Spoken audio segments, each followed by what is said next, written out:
Okay, so this is your syllabus: probability spaces, conditional probability, independence, discrete random variable. Just यहाँ पर मैं continuous आपका explain करूँगी independent random variables, sum of independent random variables, expectation of discrete random variables, moments and variance of a sum. This is exactly our first module. लेकिन जहाँ पे हम random variable explain करते हैं तो हम एक साथ discrete के साथ continuous करते हैं क्योंकि आपको थर्ड मॉड्यूल में वो पढ़ना ही है, तो वो फर्स्ट में थोड़ा सा उसका पार्ट कवर हो जाता है. So these are your test book and reference book for this. So that is a review topic. So just what is the meaning of trial? What is the meaning of experiment or trial? Throwing a dice. ठीक है, tossing a coin, this is your trial. हमने ये try किया, ये experiment किया. तो any process which has a number of possible outcomes, जहां पे भी आउटकम्स आता है इस प्रोसेस को हम बोलते हैं throwing dice या tossing a coin. So that is known as a trial or experiment. और जो outcomes है, by throwing a dice you got 1 2 3 4 5 6, या tossing of a coin you got head or tail. These are known as a events. ये one is a one event, two is a second event. इस तरह से ये कहलाते हैं events. Event क्या होता है? Each of the possible outcome of an experiment. तो जो भी आपने एक्सपेरिमेंट किया उसका जो आउटकम है that is known as a event. Each outcome को हम इवेंट बोलते हैं. एग्जॉस्टिव इवेंट यानी टोटल नंबर ऑफ इवेंट. जैसे for this example throwing a dice, you got 6 events. 1 आया, you got 1 2 3 4 5. So these total events are 1 2 3 4 5 6. Tossing of a coin, अगर मैं single coin की बात कर रही हूँ, I got only 2 option, head और tail. If I am talking about the 2 coins, 2 coin है तो आपके पास क्या क्या ऑप्शन होंगे? हेड हेड होगा, हेड टेल होगा, टेल हेड होगा और टेल टेल होगा. दैट इज 4 आपके टोटल आउटकम्स होंगे. तो ये जो टोटल आउटकम्स है, ऑल पॉसिबल आउटकम्स है, that is known as a exhaustive events. Is it clear? देखो किसी को कहीं भी डाउट है मुझे रोक के पूछ लेना. इक्वली लाइकली इवेंट्स यानी कि अक्रेंस की पॉसिबिलिटी सेम रहे. जैसे 1 आने की पॉसिबिलिटी भी आपका उतना ही परसेंट है, उतना ही परसेंट आपका 2 आने के. इसमें कोई कंडीशन नहीं है, कोई बायसनेस नहीं है कि नहीं 1 ही आएगा मेरा, तो 2 भी आ सकता है, 3 भी आ सकता है. तो ईच इवेंट की जो पॉसिबिलिटी है वो इक्वल है. जैसे हेड भी आ सकता है, टेल भी आ सकता है, तो 50-50% चांसेस है. तो इसको बोलते हैं इक्वली लाइकली इवेंट्स, यानी events having the equal chance of occurrence. यहाँ पे ऐसा कुछ कंडीशन नहीं है कि ये इवेंट ज्यादा होगा, ये की पॉसिबिलिटी कम होगी. नहीं, मैं तो बहुत लकी चैम्प हूँ, मेरा तो ऑलवेज 6 आएगा, ऐसा नहीं होगा. 1 to 6 में आपको कुछ भी आ सकता है, इक्वल चांसेस है 1 आने का, 2 आने का. तो ये वाले इवेंट्स कहलाते हैं equally likely events. Mutually exclusive event यानी कि 2 इवेंट एक साथ नहीं हो सकते. जैसे फॉर एग्जांपल हेड आएगा तो टेल नहीं आएगा, टेल आएगा तो हेड नहीं आएगा. Is it clear? 2 इवेंट ऐसा कोई एग्जांपल तो जो 2 एक साथ हो सकती हूँ.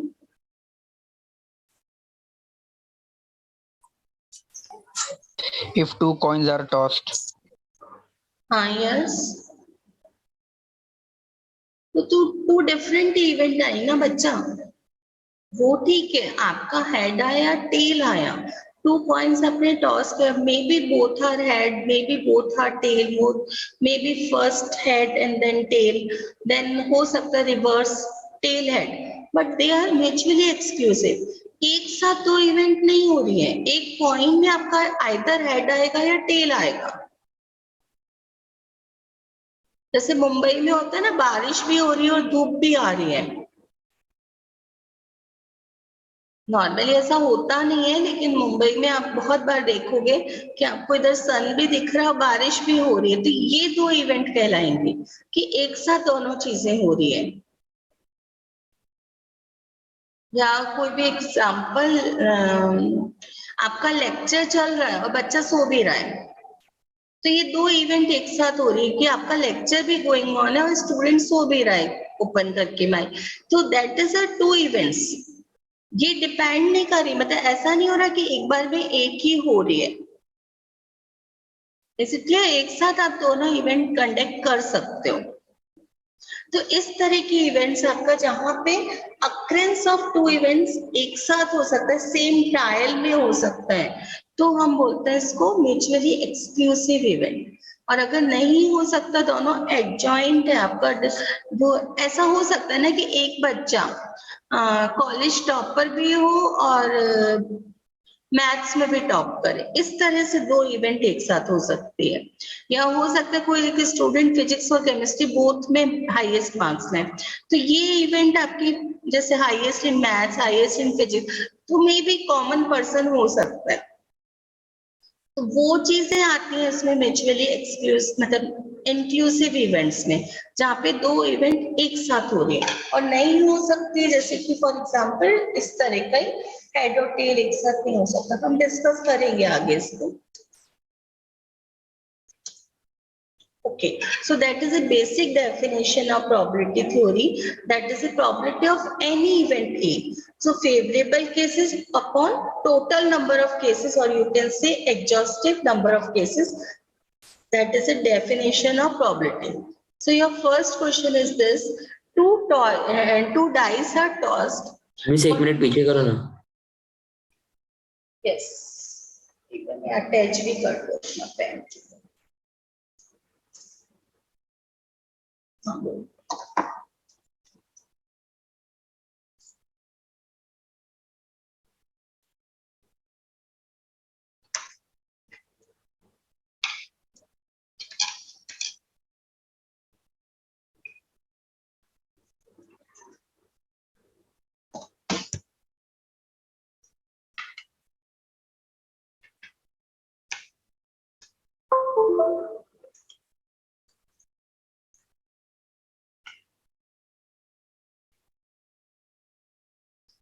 Clear है? Next.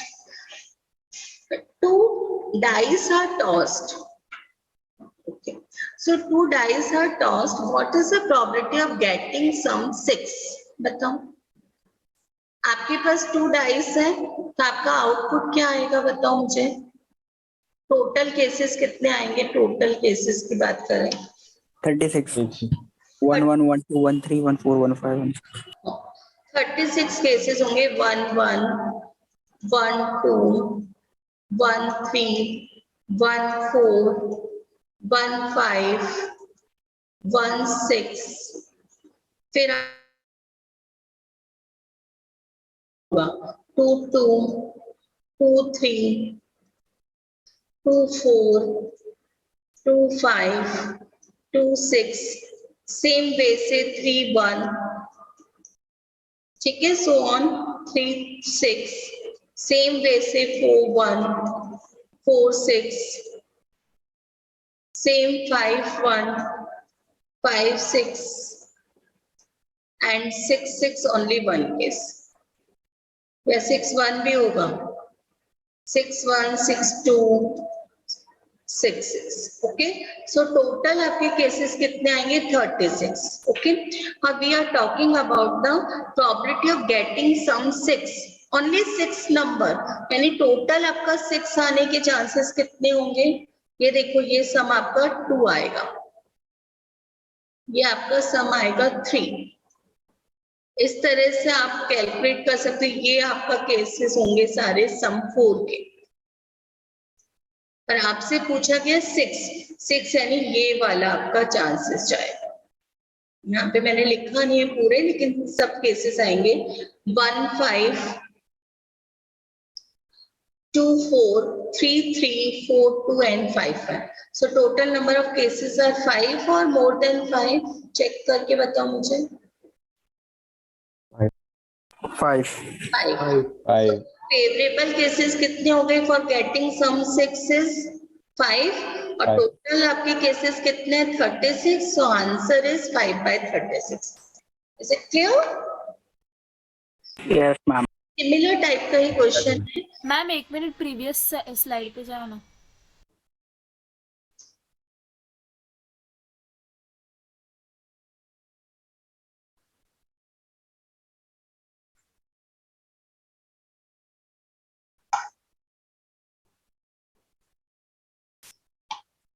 क्लियर है? ओके, नाउ सेम टाइप है, यहाँ पर है what is the chance of throwing a total of 5 और 11 विद 2 डाइस। यहाँ पे दो कंडीशन एक साथ पूछे कि टोटल 5 हो और 11 हो। तो आप पहले प्रोबेबिलिटी ऑफ गेटिंग 5 निकालोगे, प्रोबेबिलिटी ऑफ गेटिंग सम 5 और probability of getting sum 11। Then आपको और करना है, यानी और यानी ऐड हो जाएगा। इसलिए एक साथ तो नहीं हो सकता ना, सम 5 भी और 11 भी, बोथ आर इंडिपेंडेंट इवेंट्स। या तो सम 5 होगा 2 डाइस का, ये 11 होगा। सो टोटल नंबर ऑफ केसेस कितने होंगे? 2 डाइस में 36 होंगे। प्रोबेबिलिटी ऑफ गेटिंग सम 5 के ऑप्शंस क्या है? 1 4 4 1 2 3 3 2। So total are 4/36। Similar way से 11 आने की चांसेस कितने? 5 6 and 6 5, ओनली 2 ways, तो 2/36। सो probability of getting the total of 5 और 11 is probability of A plus B, which is because of these are independent, आपस में डिपेंड नहीं कर रही है। So it is equal to probability of A plus probability of B। So it is a 4/36 plus 2/36, so you can say 1/6 और 6/36। अब total cases add कर सकते हो। Is it clear? Now, addition theorem of probability. If A and B are two events of a sample space S, then यहाँ पे just addition हो रहा है। आपके दो events में भी possible वहां पे कुछ dependency हो, तो probability of A union B, addition theorem है probability of A plus probability of B minus probability of A intersection B। देखो इसका एक मिनट, हाँ यहाँ पे है, देखो ये आपका एडिशन हो रहा है, तो A को और B को जब आपने ऐड किया तो A इंटरसेक्शन B ऑब्वियसली उसके अंदर इंक्लूडेड था, और यहाँ पे हम डबल टाइम ऐड कर रहे हैं। एक बार यहाँ ऐड करा A में, जब हमने B किया तब भी वो पार्ट वापस से आया, इसीलिए हमने एक जो कॉमन पार्ट था उसको एक बार सबट्रैक्ट कर दिया। So that is your addition theorem. Probability of A intersection B is equal to probability of A B। So mutually exclusive event क्या होती है? Events are said to be mutually exclusive event if the happening of any one of them stop the happening of the other। यानी कि अगर एक हो रहा है तो सेकंड साथ में नहीं होगा। No two or more event can happen simultaneously in the same trial। A and B अगर है तो A intersection B 5 हो जाएगा, empty हो जाएगा, जैसे प्रीवियस सम में हुआ। आइदर 5 आएगा या 11 आएगा, एक साथ दोनों नहीं हो सकता, तो there A intersection B is empty। So if events are mutually exclusive अगर है तो यहाँ पे A intersection B empty हो जाएगा, 5 हो जाएगा, तो obviously probability of empty is 0। So probability of A union B is probability of A plus probability of B हो जाएगा। Is it clear? So addition theorem को जस्ट यहाँ पे डिस्क्राइब किया है जनरली, मतलब फिगर्स से। म्यूचुअली एक्सक्लूसिव है यानी आपस में कोई कनेक्शन नहीं है, they are independent. if they are depends to each other then there is a common part, that is a intersection B। so अगर not mutually exclusive है, so you can say probability of A union B is equal to probability of A plus probability of B minus A intersection B। if they are independent then probability of A union B is probability of A plus probability of B। Now some probabilities exists, you know that sum of probability is 1, तो यानी 1 से ज्यादा कभी भी probability नहीं होगी, और probability always lie करेगी 0 to 1। probability कभी भी नेगेटिव नहीं होती, तो probability lies always between 0 to 1। If A and B are mutually exclusive यानी इंडिपेंडेंट है एक दूसरे पे, so probability of A union B is equal to probability of A plus probability of B. और अगर म्यूचुअली एक्सक्लूसिव है तो इनका मोर देन मतलब एन इवेंट्स है तो भी उनके एन इवेंट्स के सम के बराबर होगा। और फाई अगर कोई भी इवेंट है वो कोई भी सैंपल पॉइंट नहीं है, यानी कोई एलिमेंट उसमें नहीं है, तो इसकी प्रोबेबिलिटी ऑलवेज जीरो होगी। और कॉम्प्लीमेंट यानी कि आपका इन रिवर्स क्या होगा, अगर ए है तो इसका कॉम्प्लीमेंट प्रोबेबिलिटी ऑफ ए बार से हम डिनोट करते हैं, ये थोड़ा सा इधर शिफ्ट हो गया, A bar is 1 minus probability of A, क्योंकि टोटल हमारी प्रोबेबिलिटी का जो सम होता है वो 1 होता है। तो वी कैन से अगर कोई भी एक प्रोबेबिलिटी हमें ए पता है और ए बार पूछा है, उसका कॉम्प्लीमेंट पूछे, तो we can calculate easily by 1 minus probability of A. Ma'am yes, previous slide पे जाओ। मैम वो नो सैंपल पॉइंट वाला नहीं समझा। जस्ट उसमें कोई एलिमेंट ही नहीं है। अगर कोई प्रोबेबिलिटी है वो एम्प्टी है, उसमें कोई एलिमेंट नहीं है, मतलब कोई भी sample space is empty, sample space empty है यानी इसमें कोई एलिमेंट नहीं है, तो you can say probability is zero. Example बताओ ना मैम। अभी देखो हमने किया था, अभी मैं यहाँ पे क्वेश्चन पूछती हूँ, सम ऑफ 13, सम ऑफ 13 हो सकता है क्या?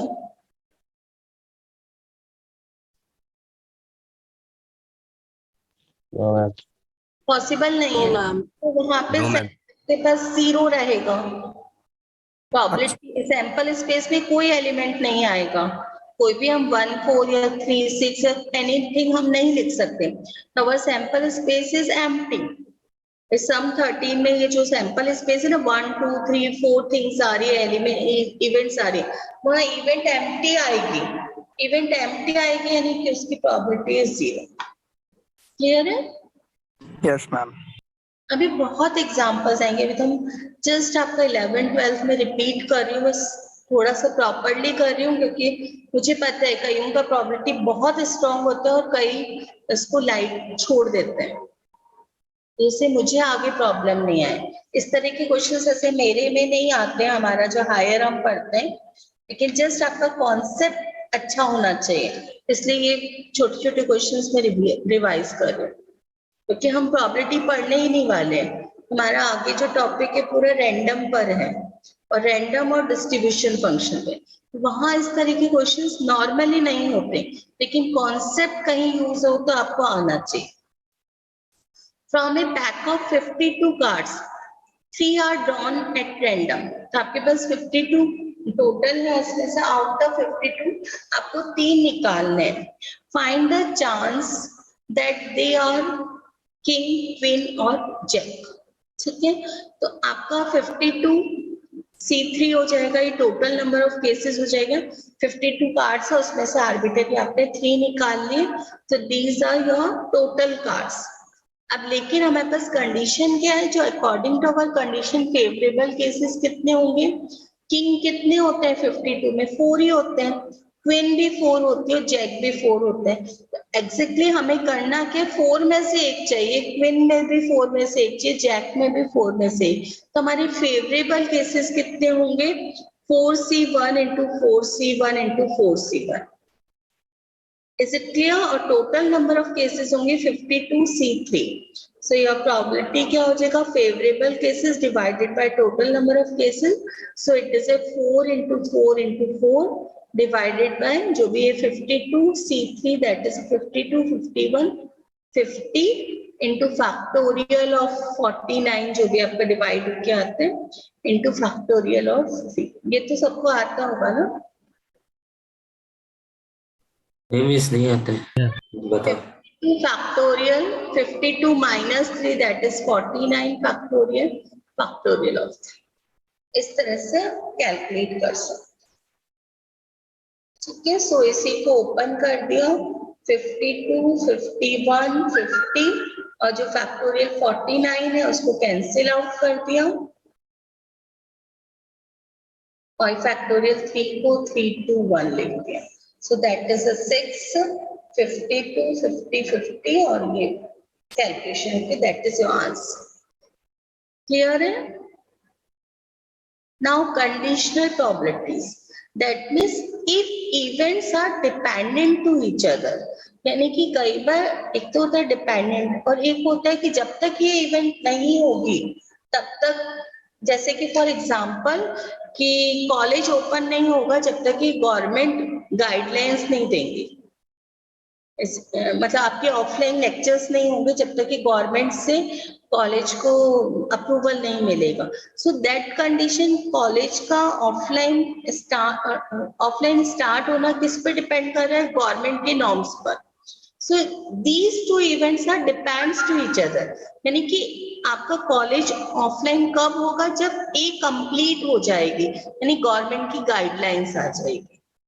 तो इस तरह का हम कंडीशन है कि कॉलेज ओपन होने के लिए कंडीशन क्या? गवर्नमेंट की गाइडलाइंस का आना। तो ये हमारा इवेंट कंडीशनल कहलाती हैं। Two events A and B are said to be dependent when B can occur only when A is known, यानी A पहले से known हो या known to have occurred। ठीक है, तो इस तरह के जैसे हमारा बोला कि कॉलेज का ऑफलाइन होना, ऑफलाइन कॉलेज तब होगा जब गवर्नमेंट डिक्लेयर करे, गाइडलाइंस हो। ठीक है, तो ये हमारा ऑफलाइन की प्रोबेबिलिटी हम निकाल रहे हैं, लेकिन उसकी कंडीशन क्या है? Government should be give the guidelines for that, तो तभी ऑफलाइन स्टार्ट हो सकता है। तो यहाँ पे जो इवेंट है हमारी ऑफलाइन स्टार्ट होने की, वो किस पे डिपेंड करे? गवर्नमेंट की गाइडलाइंस पे। सेम थिंग यहाँ पर है, two events A and B are said to be depend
okay, so आपकी कंडीशनल प्रोबेबिलिटी क्या करती है, वो कंडीशंस पे डिपेंड करती है। जैसे प्रोबेबिलिटी ऑफ ए है, उसका अकरेंस बी पर यानी सेकेंड कंडीशन पे डिफाइन अगर हो रहा है तो हम बोलते हैं probability of A by B और probability of A given B.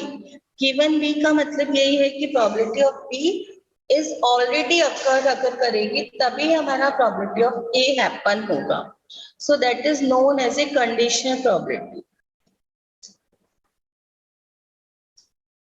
Just a minute, please.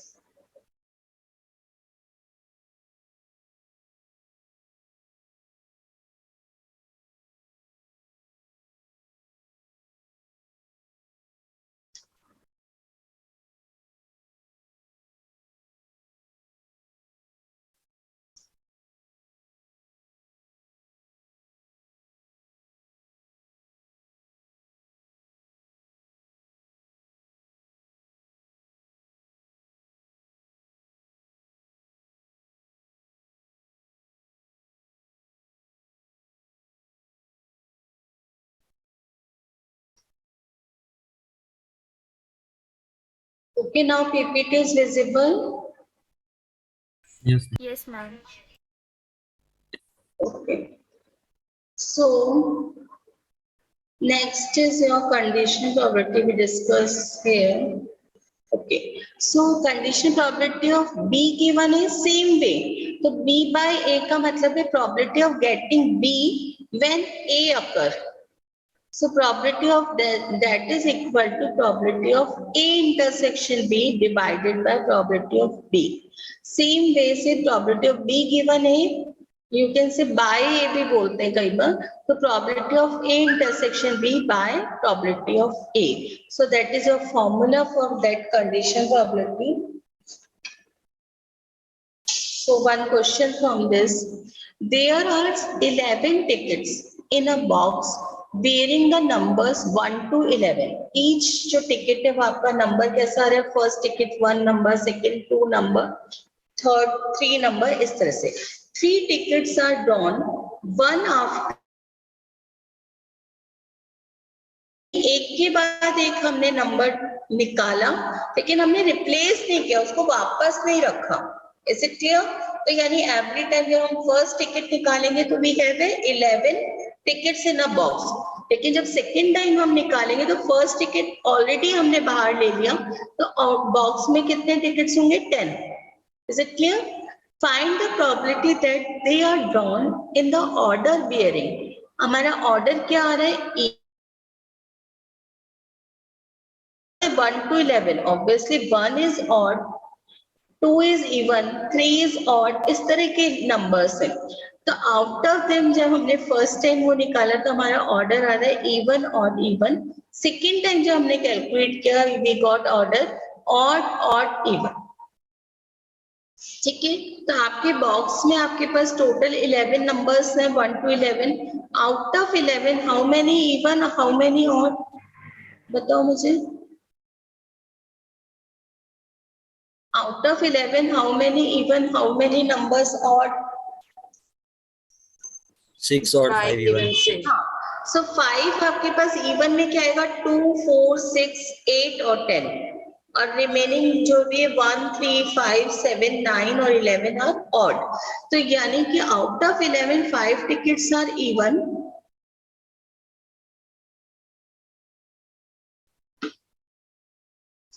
Yes.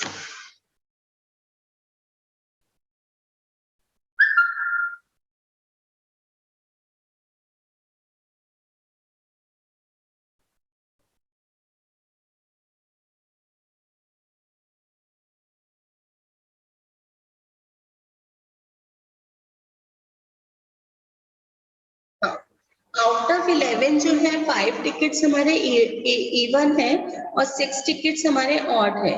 तो इवन की प्रोबेबिलिटी क्या होगी? 5/11 और ऑड टिकट गेटिंग की प्रोबेबिलिटी होगी 6/11।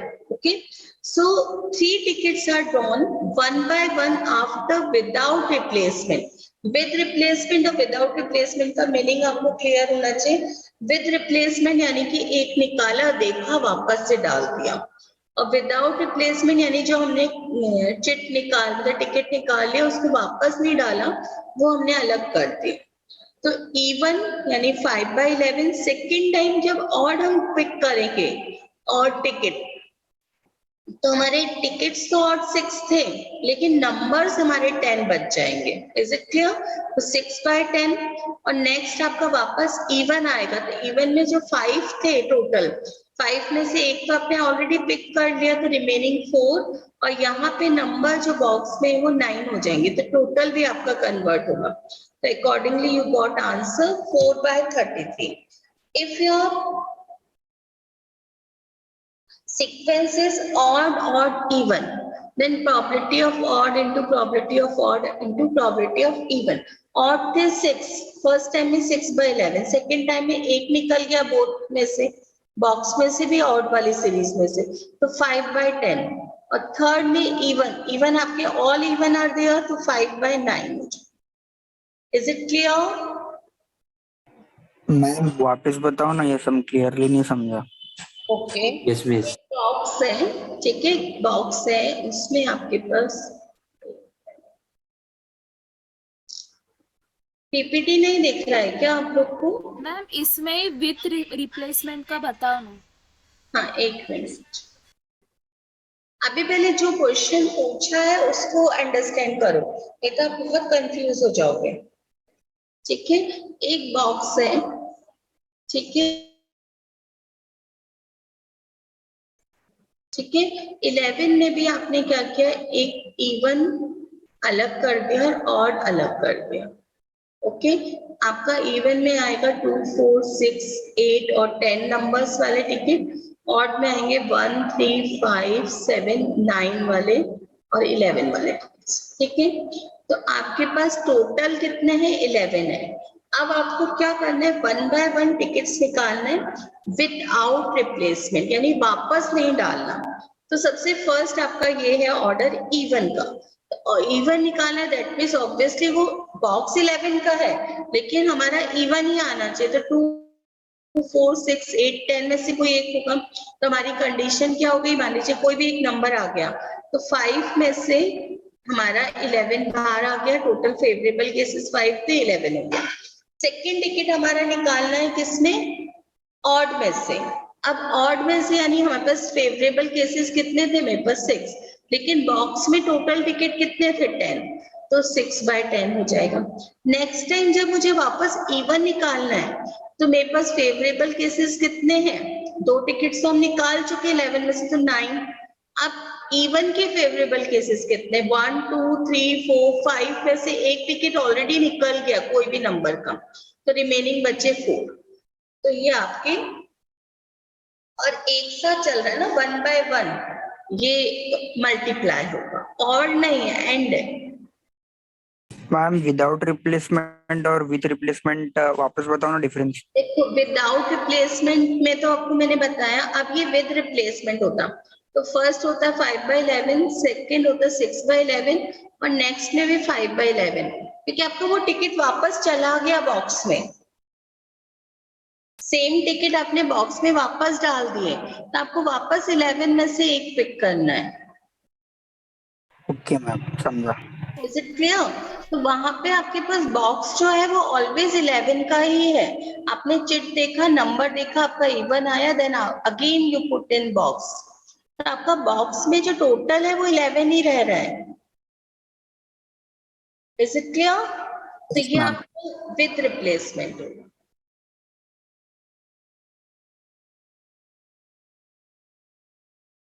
ओके, और ये विदाउट। ठीक है, सबको क्लियर है? आगे बढ़े। The Yes, ma'am. probability that it's Friday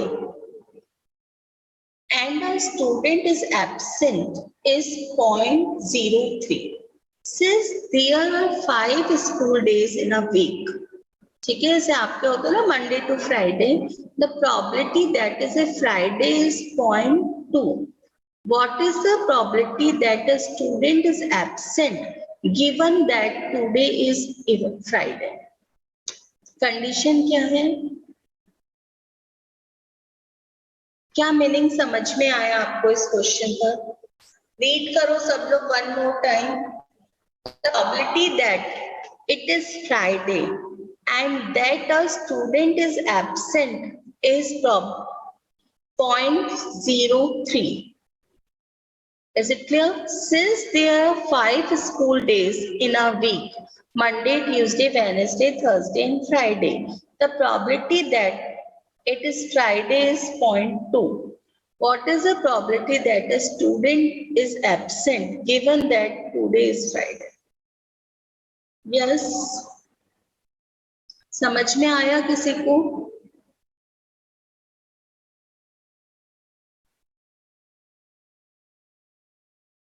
देखो क्या बोल रहा है आपसे कि फ्राइडे है और बच्चा एब्सेंट है, यानी बोथ कंडीशन हमारी एक साथ चल रही है. फ्राइडे को बच्चा एब्सेंट है, सो उसकी प्रोबेबिलिटी कितना गिवन है आपके पास? 0.03. और फ्राइडे की प्रोबेबिलिटी कितनी है? टोटल हमारे पास 5 है डेज एक वीक में, तो 1/5 1/5 हो गया, तो 0.2 गिवन है. अब हमें क्या निकालना है? Probability that a student is absent given that today is Friday, यानी प्रोबेबिलिटी एक बच्चा जो एब्सेंट है, कंडीशन आज फ्राइडे है. Is it clear? फ्राइडे को हम चेक कर रहे हैं तो उसकी क्या होगी बताओ. मैम क्वेश्चन नहीं समझ रहा. इसीलिए बोला वापस से रीड करो.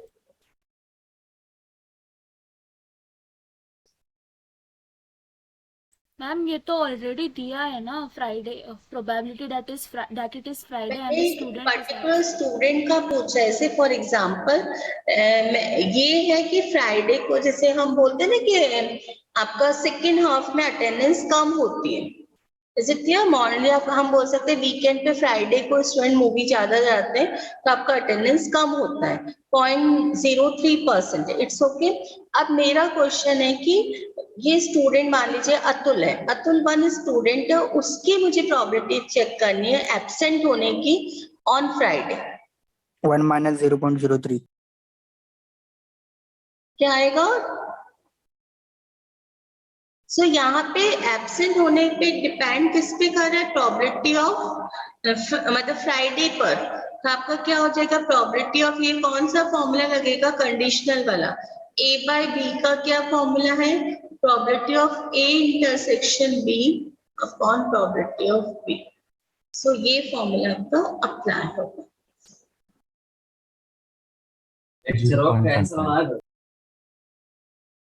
ठीक है, तो प्रोबेबिलिटी ऑफ, इसको ए और बी के कॉन्सेप्ट को बहुत अच्छे से समझना, अदरवाइज आप उल्टा फॉर्मूला अप्लाई कर दोगे, यहाँ एब्सेंट लिख दोगे.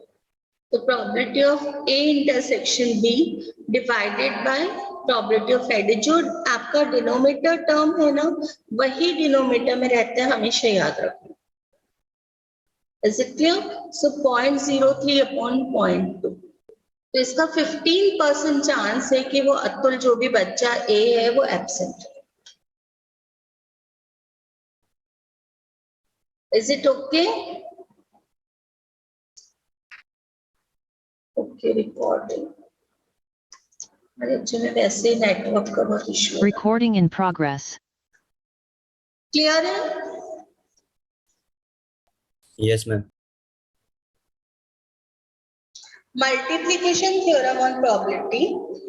If A and B be two events which are dependent, यानी depend कर रही है एक दूसरे को, A and B, that means probability of A intersection B. ठीक है, they are dependent.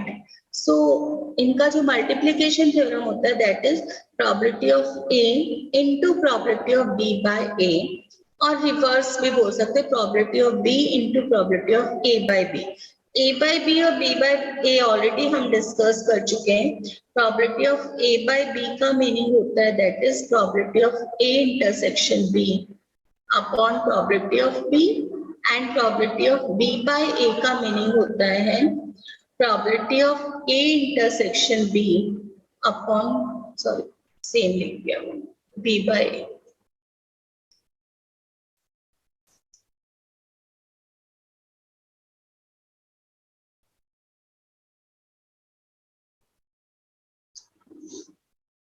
कुछ भी करो हैंग हो जाता है.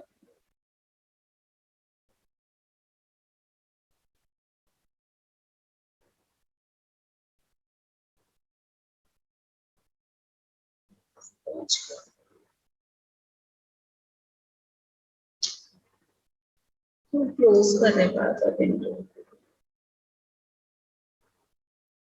मैं एक बार रिकॉर्डिंग तो बंद ही करती हूँ उसको, ऐसे ग्लिच होगा। चल ठीक है, वापस ऑन कर।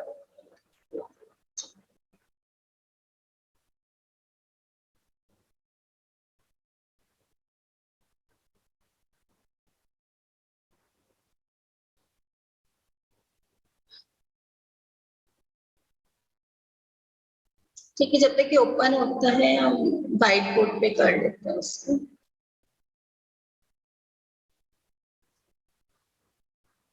White board is visible to all, दिख रहा है? Black.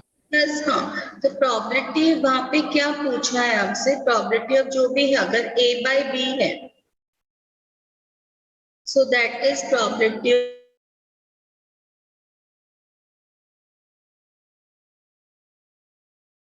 of A intersection B.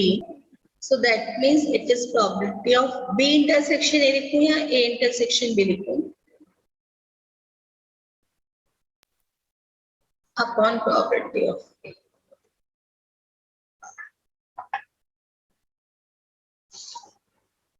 Clear है?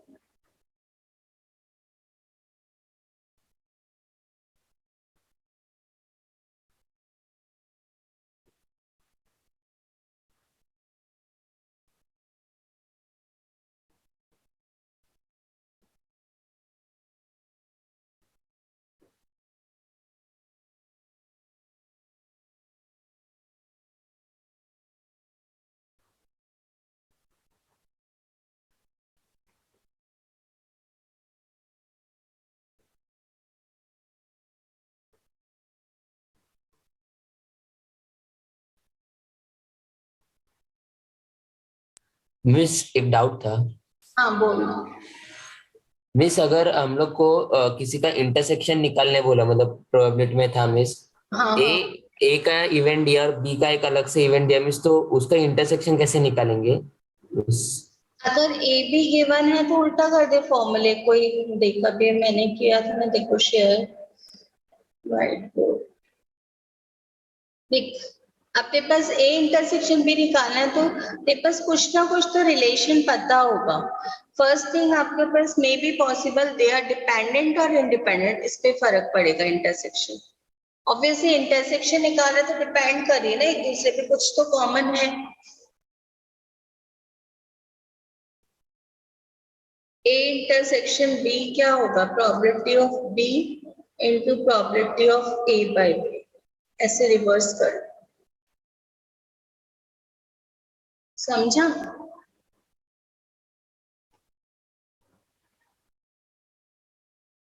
Yes miss, yes miss.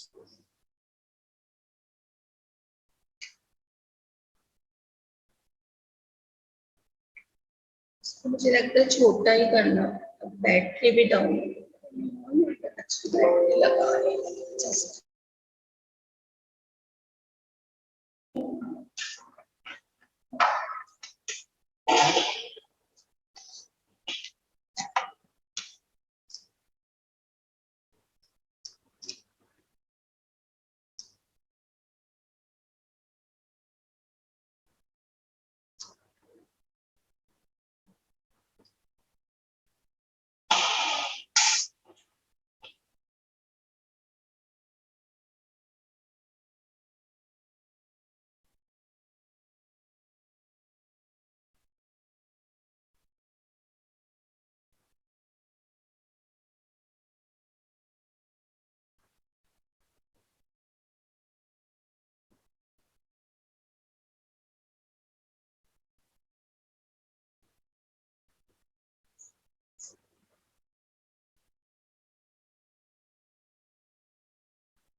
देखिए गाइस,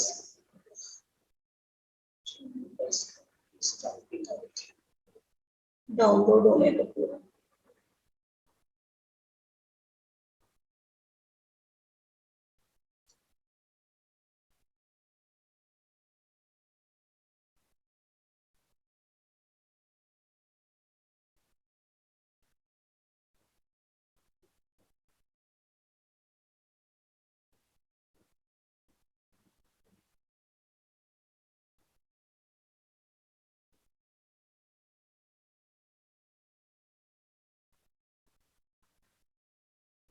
दिख रहा है पीपीटी अभी आपको?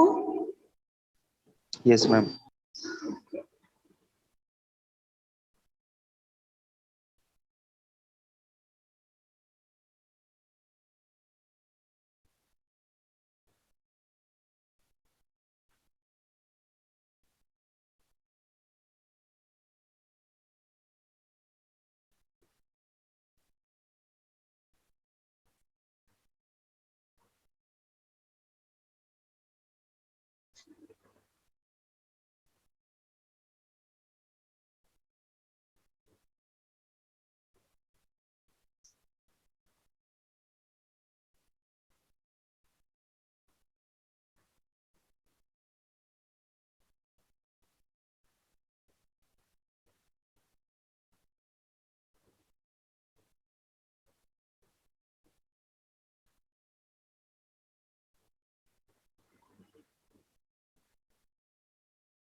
Okay, so we are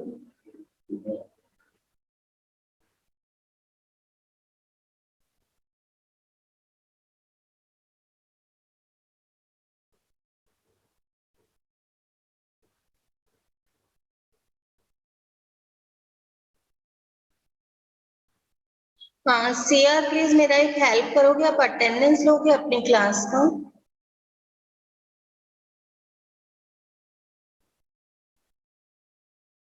okay, सो ये जो है आपका वही कैलकुलेट करना था, probability of A intersection B, जो आप मुझसे पूछ रहे थे उसी को कैलकुलेट करना है।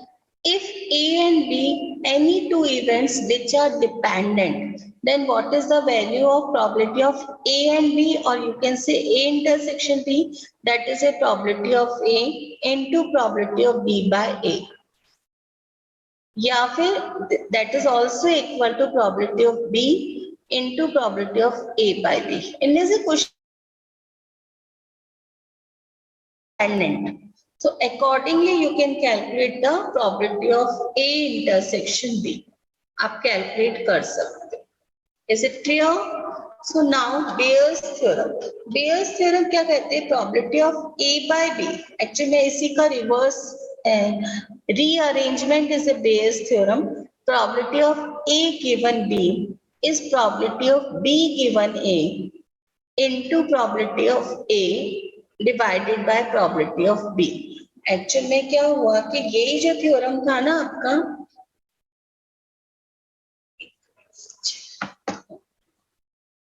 so probability of A given B. So you can write this probability of A intersection B upon probability of B, or probability of A intersection B को you can write this probability of B given A into probability of A, reverse उल्टा भी लिख सकते हैं, upon probability of B, या फिर you can write this probability of A into probability of B given A upon probability of B. So that is known as a Bayes theorem.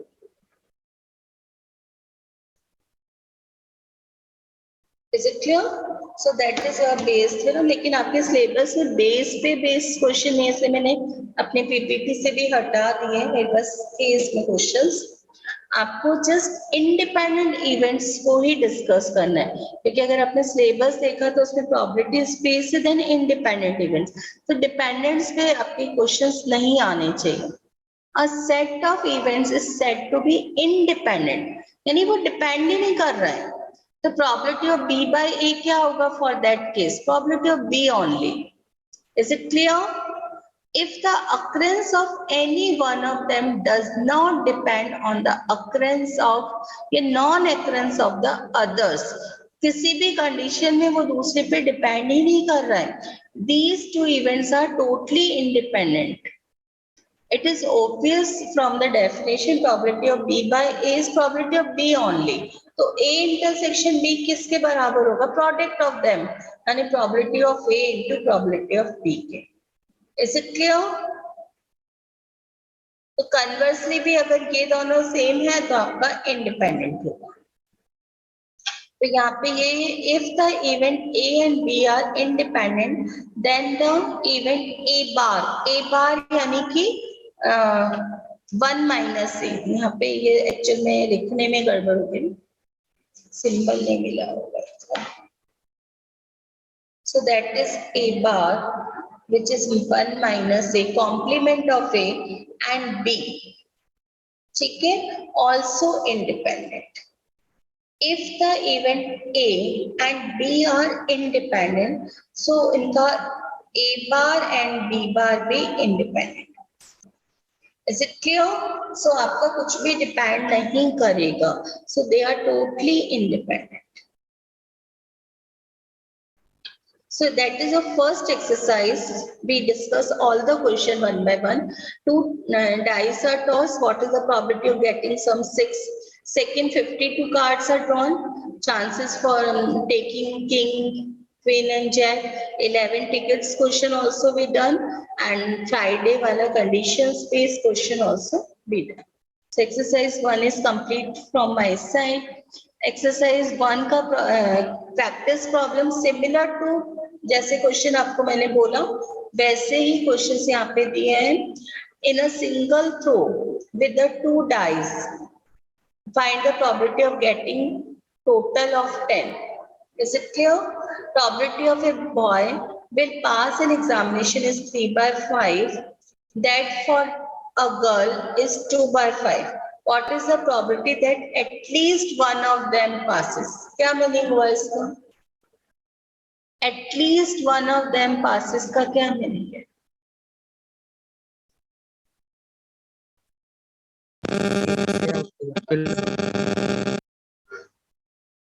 Yes. Ma'am, more than one can also pass. Probability of जैसे देखो यहाँ पे क्या है, आपका boy के पास होने की प्रोबेबिलिटी पता है, आपको गर्ल के पास, ठीक है, तो आप इसका कॉम्प्लीमेंट निकालोगे, नॉट पास, यानी प्रोबेबिलिटी ऑफ बॉय फेल क्या हो जाएगा? 1 minus 3/5. Same probability of girl fail is 1 minus 2/5. At least one of them, एक तो पास होना चाहिए, तो टोटल हमारी प्रोबेबिलिटी 1 ही रहेगी माइनस प्रोबेबिलिटी ऑफ बॉय और गर्ल वाला, यानी जो भी आपका आ रहा है condition B bar into probability of G bar. ये आपका आंसर है। Is it clear? करके देखना, नहीं आया तो वैसे डिस्कस कर लेना। कॉम्प्लीमेंट वाला फॉर्मूला लगेगा। A bag contain 4 white and 3 black balls. If 4 balls are drawn 1 by 1 at random without replacement, similar to 11 tickets question, what is the probability that a ball so drawn are alternatively of the different colors? Clear है? तो आप दो options है, white black ऐसे हो सकता है, उल्टा भी हो सकता है, ब्लैक व्हाइट, फर्स्ट ब्लैक हो सकता है, फर्स्ट व्हाइट हो सकता है, तो you can calculate both options. Is it clear? यहाँ तक सबको कंप्लीट है? किसी को कोई इश्यू है? मैं जस्ट 5-7 मिनट में ये रैंडम वेरिएबल का कॉन्सेप्ट देती हूँ, एक्सरसाइज हम नेक्स्ट टर्न पे ही करेंगे। ये मुझे व्हाट्सएप पे दे देना वैष्णवी, अटेंडेंस। ए डिवीजन में roll number 8, 36, 41, 48 and 69 are absent. कोई है इसमें से प्रेजेंट? और B division 26, 38, 56 are absent. 69 from A division, Arvind. Miss वो प्रेजेंट है।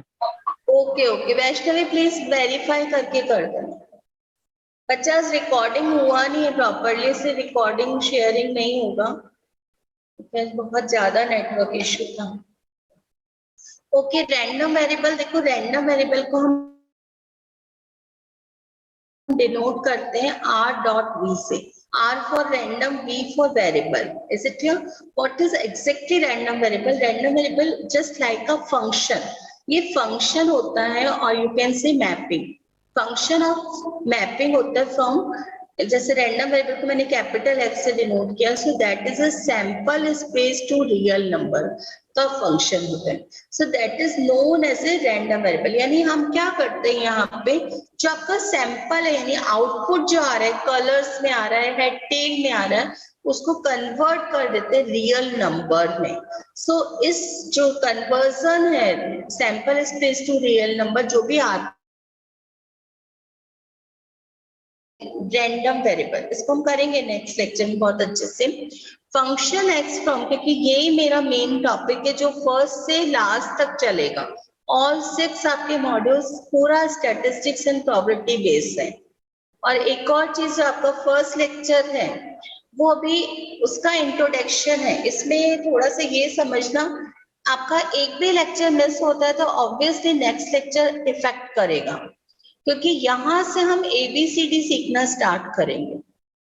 जो आपका फर्स्ट चैप्टर है जो मैं आप स्टार्ट करने वाली, ये तो फर्स्ट जो टॉपिक था वो रिवीजन टॉपिक था, उसका इतना कनेक्टिविटी नहीं है जिस कॉन्सेप्ट बेस है. यहाँ से आपका टॉपिक स्टार्ट हो रहा है, that is a random variable. हम यहाँ पे स्टार्ट करेंगे रैंडम वेरिएबल क्या होता है, डिस्क्रीट क्या होता है, कॉन्टिन्यूस क्या होता है. एक तरह से हम ABCD एंड वर्ड फॉर्मेशन सीखेंगे.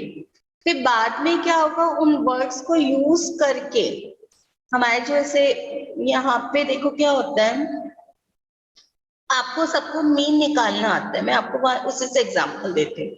अभी मेरे पास क्लास में क्या स्टूडेंट्स हैं, A डिवीजन के बच्चे हैं 69, उनका मीन निकालना है. तो मैंने उनके मार्क्स को ऐड किया और मीन निकाल लिया. तो यानी मेरे पास जो सैंपल था वो A डिवीजन का था. फिर सेकेंड टाइम क्या होगा, सैंपल B डिवीजन का, उसका मीन निकाला. तो ये जो मीन है, वेरिएंस है, मूवमेंट्स है, रैंडम वेरिएबल है, डिस्क्रीट है, कॉन्टिन्यूस, ये जितने भी वर्डिंग्स हम यूज करते हैं उन सबको यहाँ पे हम अंडरस्टैंड करते हैं. एग्जैक्टली इनका मीनिंग क्या है, इनका यूज कैसे करते हैं, तो ये हम एग्जाम्पल लेके छोटे छोटे हम कर सकते हैं. फिर हमारा जो सेकेंड मॉड्यूल है वहां पे क्या होगा, एक आपके पास फंक्शन गिवन होगा, एक फिक्स आपके पास फंक्शन गिवन होगा.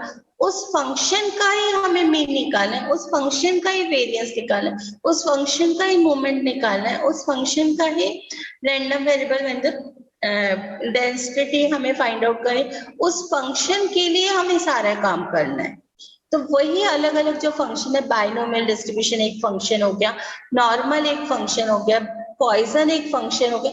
इस तरह से बहुत सारे आपके डिस्ट्रीब्यूशन है जहाँ पे वो फंक्शन फिक्स हो जाएगा और उस पे वो सारे काम करेंगे. तो पहले चैप्टर में हम क्या करेंगे, यहाँ अंडरस्टैंड करेंगे अलग अलग डेफिनेशंस को. एक्सपेक्टेशन का मीनिंग क्या, मीन निकालने का मतलब क्या, वेरिएंस निकालने का मतलब क्या, मीडियन क्या होता है, मोड क्या होता है, ये जितने भी स्ट्रेट लाइन है, ये कर्व है, ये आपका कॉन्टिन्यूअस है, क्या ये सिमेट्रिक है कि नहीं है, ये क्यों आपका वन साइडेड कर्व बन रहा है. तो जो भी कॉन्सेप्ट है वो यहाँ पे हम फर्स्ट चैप्टर में क्लियर कर देंगे. देखो फर्स्ट चैप्टर का जस्ट मैं आपको लोग बता देती हूँ क्या करते हैं हम. यहाँ पे हमने ये पढ़ा डिस्क्रीट कॉन्टिन्यूअस, फिर हम डिस्क्रीट को डिफाइन करेंगे पूरा अच्छे से.